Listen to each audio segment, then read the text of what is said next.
প্রথমে আমি এখানে পিঠার নলটা তৈরি করে নিচ্ছি। দেখো একটু গরম করেও নিয়েছি জিনিসটা, তাহলে একটু ভালো হয়। এই আর কি পরবর্তীতে এখন আমি আপনাদেরকে এটা দেখিয়ে দিচ্ছি ডোটা।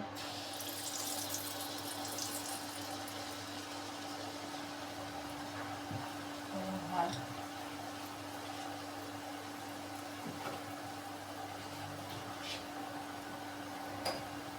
দেখছেন ফুলে টইটুম্বর হচ্ছে। উৎসব মুখর বাংলাদেশ পেলাম আমরা প্রথমে, এর জন্য মিষ্টি দিয়ে শুরু করবো আজকে বাসায়। খুবই ভালোই লাগছে। তারা বাংলাদেশের মানুষ একটু স্বস্তিতে বসবাস করবে, হয়তো বা জানি না কে কখন এসে কীভাবে কী করে। আজকে ভালোই লাগছে, এই জন্য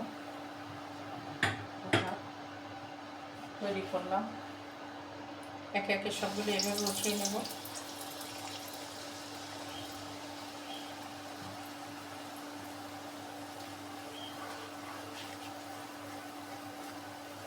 দেখছেন কত সুন্দর হচ্ছে।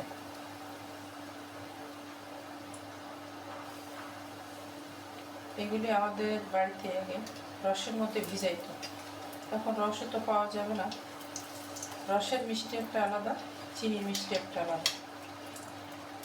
রসের মিষ্টি খাইলে শরীর অত ক্ষতি করে না গুড়, কিন্তু চিনি তো বেশি ক্ষতি করে, এর জন্য করা যাচ্ছে না। তো আল্লাহ হাফিজ। আমি একে একে সব এভাবে উঠিয়ে নেব। আমি এই স্টেনারের ভিতরে রেখেছি তেলটাকে ঝরিয়ে ফেলার জন্য। তো আল্লাহ হাফিজ, আপনাদেরকে দেখিয়ে দিলাম। আসসালামু আলাইকুম।